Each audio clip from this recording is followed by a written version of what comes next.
Hello Scorpio, this is your forecast for October 2016, and the astrology this month is placing you with Venus in the first house, which is beautiful for at least all women that can radiate some of that beautiful Venusian energy out there.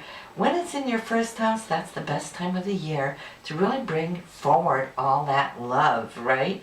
And we also have the new moon here in this area, but that's not going to be before later this month on the 30th, and the new moon is when we place our intentions. And since the month has been so beautiful with Venus cruising through it all month, that should be a part of your intentions here, that you'd like to carry this forward, to be able to radiate like this throughout the year until the new moon comes back next year around the same time.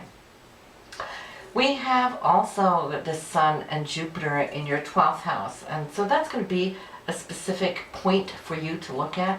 And the 12th house is our subconsciousness. It's when we want to pull back and be in our own head for a little bit. There's going to be a need for that, especially now when Jupiter has just moved in last month into this area of your chart. It will remain there until that of late summer of 2017. So you're going to come to see that dream time is going to be very important in the coming year. Why? Because when we take that time off to be in our own head, we have what we call like a spiritual walkabout, right? Where we can figure out what it is we want to do. See, when Jupiter's in the 12th house, what it's actually doing is shutting down on a 12-year cycle. And so it's wanting to wrap things up between now and next summer, but more than that, it's dreaming up where you want to be from next summer and onwards over the next oncoming 12 years. Jupiter expands everything. It is our grace from God. It is what always protects us. It gives us hopes and enthusiasm and drive and benefits. So yes, it's important for you to step back here when you can throughout this year. You've got ample time for it, but this month, since the Sun is there, you might just feel it because the Sun is the essence of who you are, right? So try to connect with that. Mars is very feisty, very driven this month. It is cruising through the sign of Capricorn, and think about those mountain goats, right? They're on their way to the top of this mountain. That's what you're going to be doing here. Very, very dedicated, disciplined energy. And where is it you're focusing this energy best in order to accomplish these higher goals? That is your third house. So third house, since it rules communication, interaction, presentations, short distance travel, well, that is all those things that you might just see that October is going to bring to you. The potential to travel will be great. It will give you that little time in your head, for one. It will get you out and about to communicate a little bit more. And Mars is moving its way inch by inch up towards Pluto, which we're not really going to see before November. But that is going to be a pivotal point of transformation. More on that in the November forecast, but you're seeing that you're lining yourself up to something that's super powerful, which only happens once every 2 years, and that is when Mars and Pluto meets. Like I said, more in the November forecast about that. But here, let's go back to Venus for a little bit. It is in your sign of Scorpio, so you're going to feel that much more connected to the essence of who you are. You're going to feel that there's a lot of passion running through your veins this month, and also you have it until the 18th. So enjoy that while you can. After the 18th, that Venus is going to move into your second house for money and income and into the sign of Sagittarius. So that's going to leave you for the second half of October to look at your finances, to crunch those numbers, to line things up, what's coming in, what's going out. And you're really, really trying to be practical here. Saturn moved into this area there of October, November there of 2015. So that's going to put a little bit of a lid on your financial situation, whether yours, your partner's, whatnot. But you could see how you've been needing to be a little bit more cautious. That's what Saturn does. It tries to secure your finances when it's in the second house, and it will remain here still for another year and a half before it's concluded itself. So yes, when Venus comes in there, you're going to be looking at what Saturn's trying to teach, either to put money aside or at least look at where the money's going.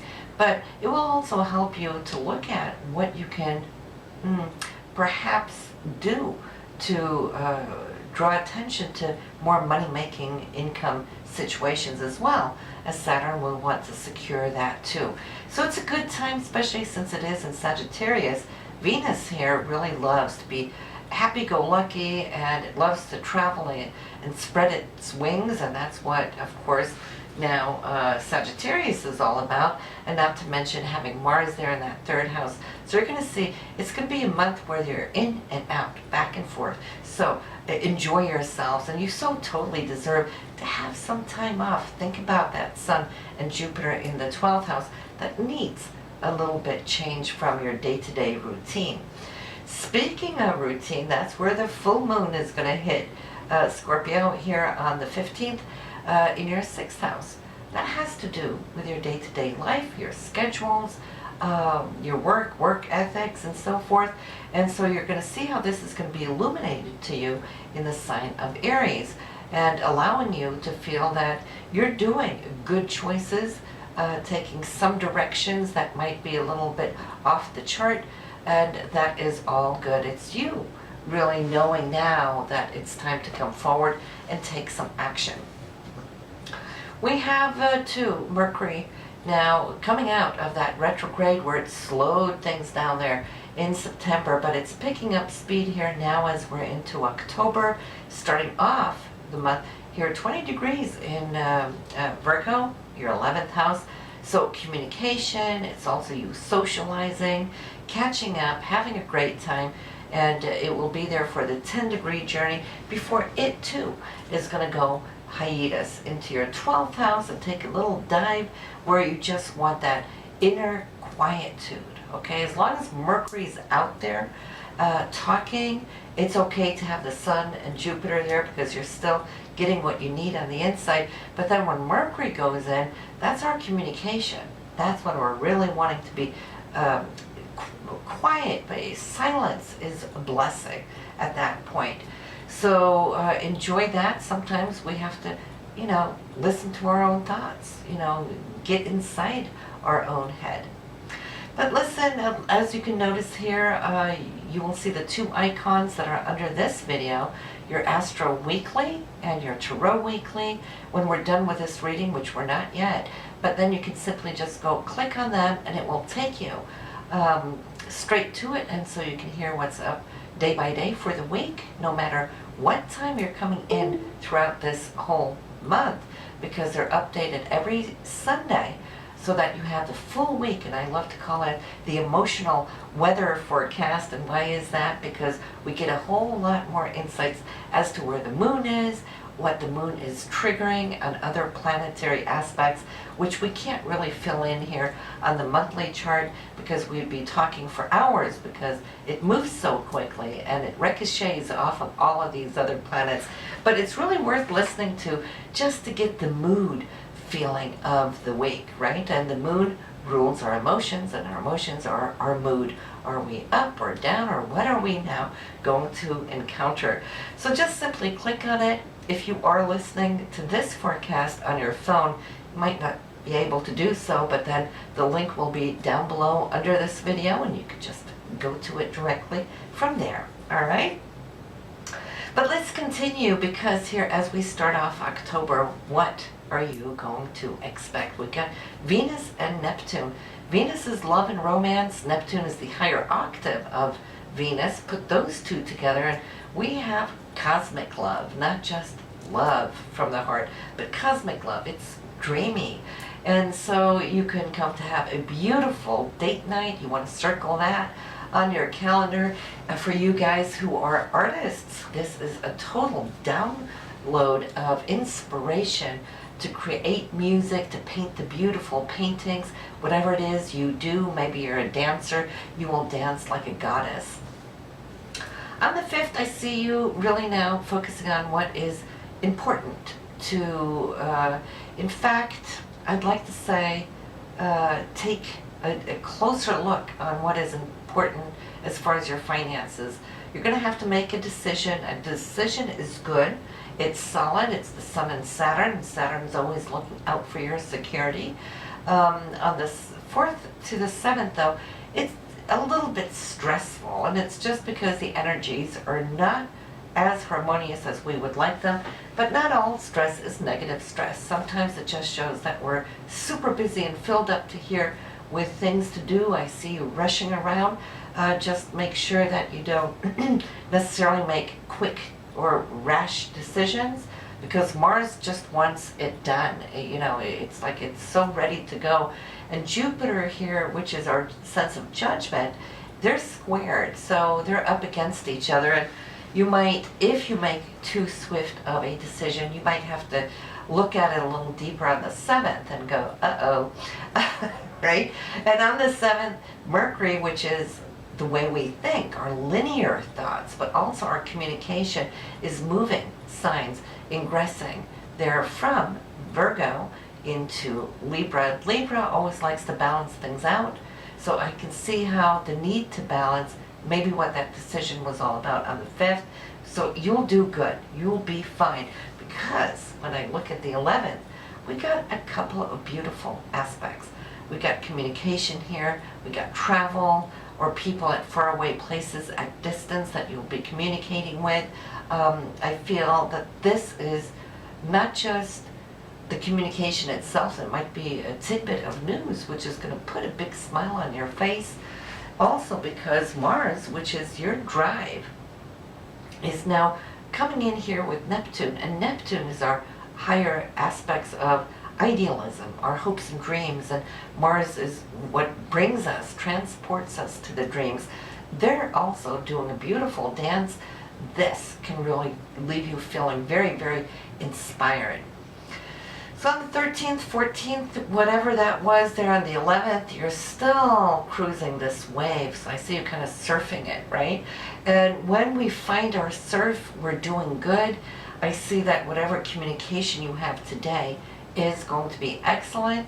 Mercury and Mars, they're agreeing upon something, so there's an initiation and a burst of energy coming forward. And I feel the people who are around you today, Scorpio, are all open ears. They're all lined up with you. I see agreements of whatever it is you're setting out to do, whatever your goals are. Mars is there now with Saturn, also in a beautiful aspect. And just recall what we were saying about Mars in Capricorn. Capricorn's ruled by Saturn. And so when we have this aspect between the two, well, then they're coming together to secure also some direction. And it could be a future goal. Saturn always thinks the long term, right, to set things up where we're heading. And so that aim, I feel, will behoove you because it's not one of those rash decisions and then the oops in the aftermath. No, this is pretty grounded. We have a little bit of a disappointment coming in on the 25th, and that could just be, if you have a date set up and you're looking forward to it with expectations, anticipation, and suddenly it's called off, well, it's that kind of disappointment.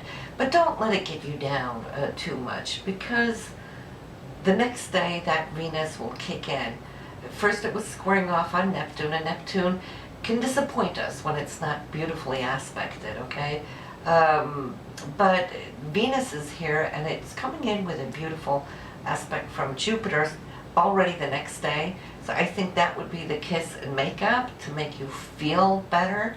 So don't bring yourself down due to it. It's just not meant to be for whatever reason on the 25th. But you're good to go. So just, you know, keep it in mind and know that you can bring it up later. There is a day of caution throughout October, I'd like to mention.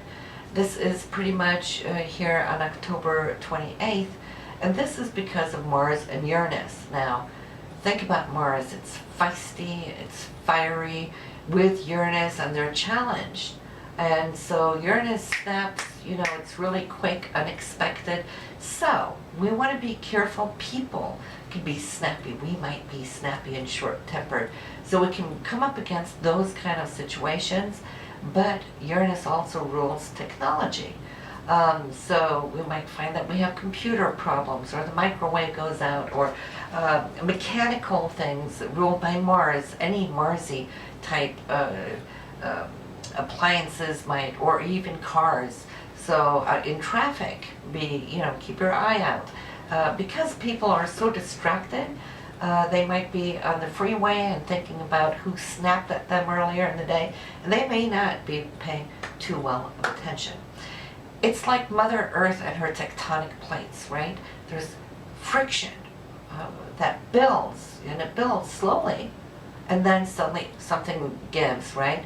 And so it is with our inner personal tectonic plates. We might have situations, frustrations, that we're okay with, and we can deal with them on a conscious level for a long time, but if they're still working in the background, that friction too builds and builds and builds, and we don't know when that one drop too many comes, and then we have that tectonic shift, within ourselves too.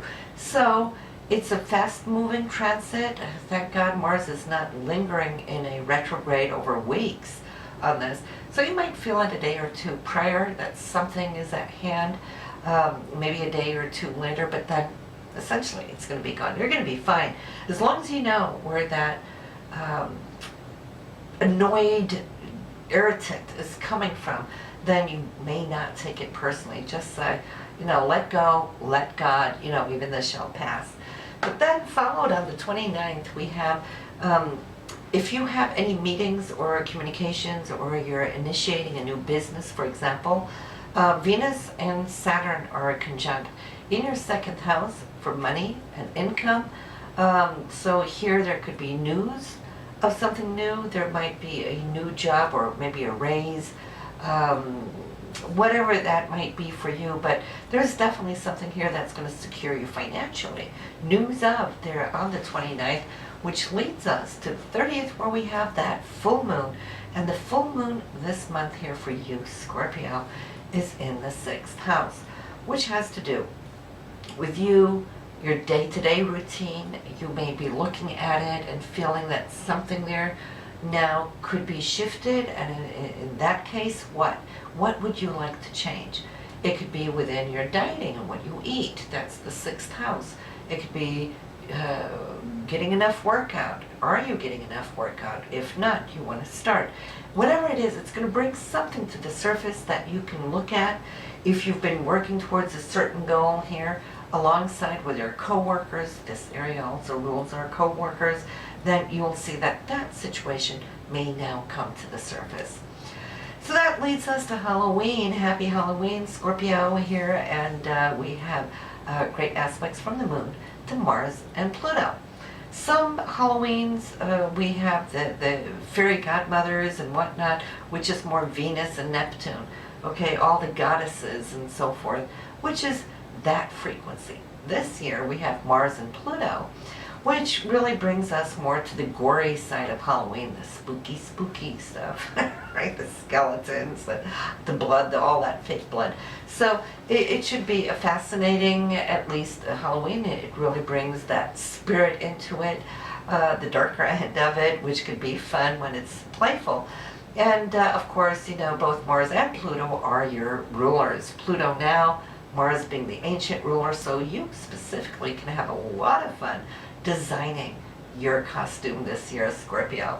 So listen, go to your Astro Weekly. You just click on the link or look at the link down below the video, and it will take you to your Tarot Weekly thereafter. And I'll see you next month in November. Bye now.